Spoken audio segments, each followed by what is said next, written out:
Hello there, Ray here, and today I will be showing my infinitely automatic slowness arrow farm with looting. The way that you get arrows of slowness without crafting them is by killing strays, which are just a variant of the skeletons that can spawn in icy biomes that have access to the sky. The way that this farm works is that we spawn in the skeletons using a skeleton spawner. Then we have the skeletons move down and then have them pushed up a water elevator, then drop down again so that they have a low amount of health. With a low amount of health, then we have the player come in and sit in here and be able to AFK and kill the skeletons off by player means. With the skeletons killed off by player means, the stray variant of the skeletons will drop the slowness arrows, which we will then collect down inside these chests. To get the slowness arrows from the strays, you have to kill them by player means. So you cannot kill them by natural means, such as just dropping the strays. And you also cannot kill the strays by dogs, because dogs are currently broken, and there is a bug report on it in the description. But since dogs use the wrong loot tables, they will not actually let you get the slowness arrows. So the way that I have the player actually kill the strays off and get the arrows by player means is that I have the player shoot an egg at the strays and the other skeletons. This will cause the skeletons to see that they got attacked or hit by the player, even though the eggs don't do any damage. Then the skeletons will get knocked back over here and fall down onto this magma block, which allow them to be killed off since they have a low amount of health since they fell down this far distance. Once they die, their loots will be picked up by these hopper minecarts here. Then they will just be stored into these chests down here where you can collect all the arrows. So with my setup, not only will you be able to kill the skeletons off by player means, but you'll also be able to kill the skeletons with the looting effect. This is because the looting sword is in the main hand. Now if the looting sword was in the offhand, you would not be able to get the looting effect, since the looting sword is not in the main hand. But since the looting sword is in the main hand, when the skeletons are killed by player means, they will also be able to give the looting effect. Although using a looting 3 sword on a stray will not actually allow you to get more than one slowness arrow from that stray, but it will actually allow you to guarantee to actually get a slowness arrow from a stray. Without a looting 3 sword, there is a probability that you will not actually get any slowness arrows from the stray. So this makes my farm AFKable and also having a looting effect. Now to make it infinitely automatic, I have the player shoot off eggs. This allows the player to be able to obtain more eggs just by having some chickens which will lay more eggs, and therefore the system can keep replenishing the player with eggs that he can use to actually kill the skeletons off by player means. The way that I have the player be able to shoot an egg off at the skeletons without the player shooting all the eggs off is by having the player right clicking on these fences here. Now if the player cannot use his right hand or his main hand action, then he'll use his offhand action. So if he can't use his sword, since in 1.9 there is no longer a blocking effect, he will then try to open and close these gates which are in front of him. But when the gates are shifted back and forth, they turn into block 36, which allow them to not have any open and close effect, which allow the player to actually be able to use his offhand effect. Now when he uses his offhand effect, he'll actually be able to throw an egg. Now there's only enough time for the player to actually throw one egg during the transition between these two fence gates. This is how I'd be able to get the player to actually shoot one egg at a time at the skeletons and have them be killed off by player means while the player is AFKing while still having the looting effect.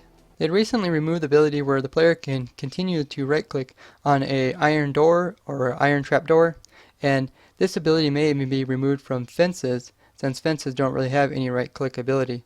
But gates actually do have ability when you right click them, so this is perfect so that it will not break if they do happen to change it. Now the egg system is kind of complex, but the way that it works is that the eggs are picked up from these laying hens, which just lay out eggs picked up by this hopper and then put it into this dropper chain, and the dropper gets activated every time this clock goes around, and the dropper will just drop an egg off towards the player, and then the player will pick up the egg, or else if you don't pick it up, then it'll just get picked up by this hopper minecart underneath, and it'll just get cycled around through these hoppers and back to the droppers again. Now these are all these droppers here are pretty much full just because a lot of eggs go through the system and the player doesn't pick them up. So they're just sitting back here just in case the chickens would happen not to lay an egg for a little bit, then they can still be able to have some extra backups. The tricky part comes when you're trying to have the player be able to shoot eggs at the skeleton using the offhand slot, which is not a permanent slot on the hotbar. If the player would happen to use up all his eggs at once, it wouldn't have any eggs in the offhand slot. It would just vanish from the hotbar down below. So for the player to actually pick up eggs and keep them in his hotbar slot, he needs to actually have some to start with. So for the player to keep the eggs in his offhand slot, the player will only be able to shoot off one egg at a time, so that he doesn't just use up all the eggs, and therefore he would just run out of eggs, and then he'd just be left with his sword and just be whacking at these fence gates here. If you don't want to use the looting sword to actually kill the skeletons off, you just want to use, say, like just use eggs, you could simplify this system quite a bit. Just have a system where it drops one egg at the player when there's a skeleton on there, and then, you know, wait a delay and then drop another egg if the skeleton's still on there. And this way you can simplify it, but you just won't have the looting effect. Now when you're holding down right click against this fence gate, if you aim too low, then the player does shoot off an egg and the egg happens to spawn in some chickens, the player will be aiming at the chickens' hitboxes, which will allow the player to be able to right click again and shoot more eggs at the chicken. That is why you want to keep the player's cursor up a little bit so that the player is aiming towards the top, so that if a chicken does spawn in, the player does not click on it too often, or else the player can waste all his eggs just shooting at a chicken, since the chicken hitbox will be in front of the fence gate here. So if a baby chicken does get spawned in, it will be able to spawn in this area here by the player and can actually push the player around. Now this will cause the player to maybe get off-centered and be able to shoot the eggs around the fence gates here. So that's why there is a trapdoor on this side, which prevents the player from moving that way too much, and there's a trapdoor on this side so that the player cannot move that direction as well. And there's a trapdoor in front, just preventing the player from getting too close to the fence gates in front of him, and then there's just an access door behind. So there is a bug that's pretty annoying that affects doors, trapdoors, and I think even gates, that when they're being powered nearby, they can actually affect their state. So currently we have a trapdoor here and it's just placed in the normal state, not open, but when we open it, the redstone line over here will update it, so that when the redstone line updates, it will close the trap door over here. I'll try to put it in its normal state. So whenever I open it, it'll reset it because this redstone line is affecting it. Now this is a bug, and I will put a link in the description to the bug report if you want to see all the things that this affects. Because of the power, I do got some levers here locking some of these trapdoors. Like those are just being held in place, but this lever here is actually locking this trapdoor, so don't get turned on and off every time this redstone torch goes off.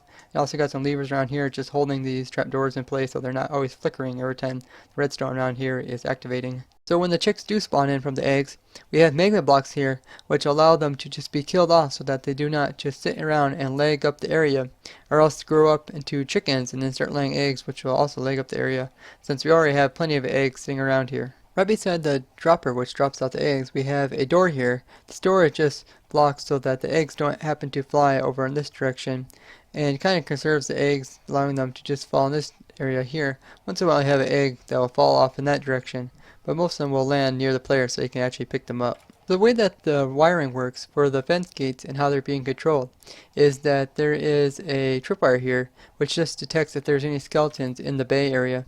Now if there's a skeleton here, then the pistons on either side will start shifting the fence gates back and forth, and these pistons here are on this clock here, and the pistons are being alternated just by using a redstone torch, as well as also being butted by this redstone wire up here.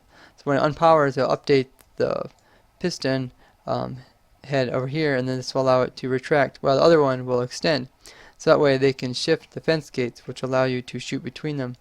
Now also, this clock here goes around and actually goes to the dropper. There's just a couple torches here which just activates this dropper, so we'll shoot the eggs out. Now if there is no skeletons in the bay area here, then the tripwire here will go off, and then this torch will turn on, and which will just lock this piston here, so we'll just hold the fence gates in place so that the player does not keep wasting eggs. But the clock back here will keep going off, which allow the player to refill on eggs if he happens to need any eggs. Now there is a off switch which is right here, which just goes around and has a couple of torches that come around and just lock this clock here. Now we allow this clock to actually stay running the entire time, and we don't actually lock the clock even when there's no skeletons in here. This is because it's kind of finicky way the player can actually shoot out eggs. he only attempts to shoot out egg at certain moments in the game. And because the player only tries certain times, you can just sit here and whack this fence, and he won't actually shoot an egg towards the skeleton and actually hit them.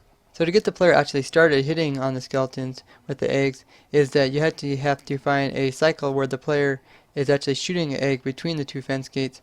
And by doing this, you just hold down right click on the fence gates, and if the egg actually does not hit the skeleton and does not get pushed backwards, then you just lift up on the right click and then you hold it down again, and you just try again.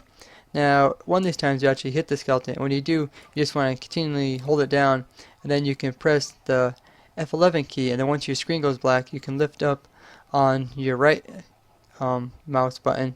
This will allow you to just continue holding that position so the player keeps right clicking. Then you can use Alt Tab or other methods, and you can get out of that window so that you can actually work on other windows without being affected with this. So once you get in a cycle where you're actually hitting the skeletons with the egg, then if you hold that stance, you will be able to always hit the skeletons eventually. Now you may come across moments where your player is not actually hitting the skeletons with the eggs, but then you'll eventually cycle around where the player is hitting the skeletons with the eggs again. Now this just does with the clock, and this seems like this timing works the best for you actually to be able to keep going for an infinite amount of time without actually running into any problems. I tried other times, and other times would cause you to maybe like go for long periods of time, but then eventually you would fall out of rhythm and it wouldn't work anymore. Now if you do find it hard to get the player to actually synchronize where you're shooting an egg in between the fence gates, it may just be a matter of time. So you may just have to wait for time to go by a little bit, and then your player will actually sync up again. And if you don't want to wait, you can just start your player off shooting at the fence gates, and even though he's not hitting the skeletons behind it, eventually he'll probably come around to a cycle where he's actually hitting the skeletons behind it. Now right now I actually set this guy up overnight where he was hitting at the fence gates, but it wasn't actually hitting the skeletons. The skeletons were piling up behind it. There's about 20 or 30 skeletons behind it. And I left it overnight, and eventually you can see that he killed off all the skeletons, and now he's back in cycle again.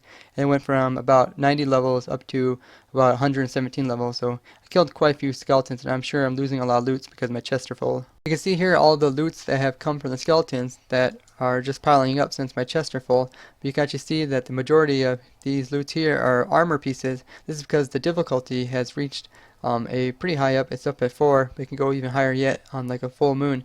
And the higher the difficulty is, the more likely the skeletons will have armor on them, and the armor will be enchanted, and they'll have more pieces as well. So you can see all the armor that you can collect from this farm as well. I actually did see a full diamond geared skeleton while testing this farm once, which is pretty interesting. So when the player actually does hit the skeletons with the eggs, the skeletons will just get knocked back, and even though the skeletons are in these tight bunches here, they don't really affect each other since they're like kind of all on top of each other. Even if you like hit one of them with your egg, it's not like the whole mob just goes flying everywhere. So when you do hit one with your egg, you just push one back at a time, and then it'll push him back far enough that he'll fall down this hole, and he'll take some fall damage. And if he doesn't die from the small amount of fall damage that he takes, then these magma blocks will kill him. So even skeletons with armor on them, even like the fire resist or the fire protection armor, they will even eventually die on top of these magma blocks. And then once they die, since they were hit by the player, you see they drop the XP, and then the XP will actually be able to float back towards this direction, and it will land down here. But since the player is just sitting over here, the player will actually be able to pick up that XP, and he can, use it towards his XP bar, which this farm does not use any mending, so you can actually use the XP bar to actually maybe repair some of your armor or something. Now the player is also standing on top of these magma blocks, but the player is not being hurt by these magma blocks because if you wear Frostwalker on your boots, then you will not actually take any damage from the magma blocks. So you can just have leather boots with the lowest enchantment, it doesn't matter, and this will allow you to actually not be able to take any damage. But as soon as you take them off, you see that the player is taking damage. So this way you can actually have the chickens be killed by the magma blocks as well as the skeletons be killed. I haven't seen any skeletons with Frostwalker on their boots. I don't think they can get the Frostwalker enchantment yet. So in here by the skeletons, there's just a couple trapdoors here. This is just to prevent the skeletons just from walking this direction, since they see these trapdoors as full blocks, and they see them as blocking the area here, so they don't just walk away. There's also a hopper underneath of them, just in case one of the skeletons would happen to die on top of the hopper. Then you can pick up the arrows, and you also see a couple eggs fly off that direction. But the majority of the loot will get picked up by these two hopper minecarts, and then they will just be sent down, and you can store all your loot in chests. I recommend it that you probably get a lot of chests because you'll get tons of bows, as well as, since the looting effect applies to all the bones and arrows, you'll get a lot of arrows, as well as you eventually start getting more and more armor the longer you AFK in this area. Just so you don't run out of eggs, I'd recommend you probably have like 100 chickens here laying eggs. This is so that you can always have eggs coming into the system, so that you never run out, so this can be infinitely automatic. Now, since the chickens have a known time when they'll lay eggs, and the spawner has a known time when the mobs will spawn, this allows you to actually use these two together to have a infinitely automatic farm, since you don't have to worry about something like the eggs running out or the skeletons coming too quickly. And the number of eggs that come through the system will always be enough so that you can actually keep shooting at the skeletons. The only problem is that you want to avoid is having chickens pop up in front of you, so that you don't waste all your eggs shooting at a chick that's sitting in front of you instead of actually shooting at the skeletons. If you want to, you could use less chickens, but if you find it that you're losing eggs and you're running out of eggs for the player, you can always add in more chickens later. So this farm does use a single skeleton spawner, which you would just have to find in a ice biome. So it can either be ice plains, ice mountains, or ice spike biome, and you just have to find a skeleton spawner that is around here. Then you would have to just dig a hole all the way up so that it has access to the sky. See, all this has access to the sky, so that the strays can actually spawn down when the spawner spawns in skeletons, to actually be able to have a chance of spawning in strays. So since the strays need sky access to actually be able to spawn in instead of having a skeleton spawn in, they can only spawn in during the night time, since they are a hostile mob and they do need the darkness to spawn. But when the daytime comes, I have a system here which allows water to flood over top of the entire top of the farm, which is allowing sky access to come in. Now once the water is on top, the water will diffuse the light. So as I go lower down from the water, you can see the light level eventually goes down to 0. So this will allow the mobs that come from the spawner to actually be able to spawn during the daytime. Now when the sky access is blocked, you'll see that it is still dark enough down here for the mobs to spawn, but since the access to the sky is blocked, we only have normal skeletons being spawned from the spawner, instead of having the strays being spawned. Now this allows you to actually have the strays being spawned at night, and instead of just wasting the entire day and not getting any mobs to spawn with the spawner, by having the switch here, we can actually get the normal skeleton to spawn. That way you can still get some loot out of these skeletons, instead of just wasting the entire day with nothing. So the way that I have it so that there is sky access at dark, but once it becomes daytime, there is no longer sky access, and it therefore will make it dark down there so that the normal skeletons will spawn, is by using this nifty little device I came up with here. The way that this works is that as soon as the daylight sensor senses that the sun is coming up, it will just shift the redstone block using this sticky piston here to the other side. When the redstone block is being moved, there will be a short delay where the dropper is depowered. Then the redstone block will be over here and it will power it again, which will allow it to disperse its water, then pick it up later on when it becomes night again. So that once it becomes dark again, the piston will retract back, and then this will pull the water back up. And I can simulate this by making it dark again, set to 15,000. So here you see it pulled the redstone block back towards the center and allow it to pick up the water. So now there is sky access down below so that the strays can spawn. Now we also want to have sky access around here so the strays can spawn also underneath this device. Now a daylight sensor allows sky access. If you go underneath of it, you can see that it says the sky light is 15, and same it goes for pistons. And on this side we all have the slime block, and slime blocks do not diffuse the light at all, so there is a sky access of 15 underneath them. Now this is why we pull the redstone block towards the center, because the redstone block does not actually allow sky access. So when it's over here, it's blocking the sky access, but that's okay because it's during the daytime. And then it gets pulled towards the center, so now the redstone block is underneath the the dispenser here, and neither of these cause sky axis.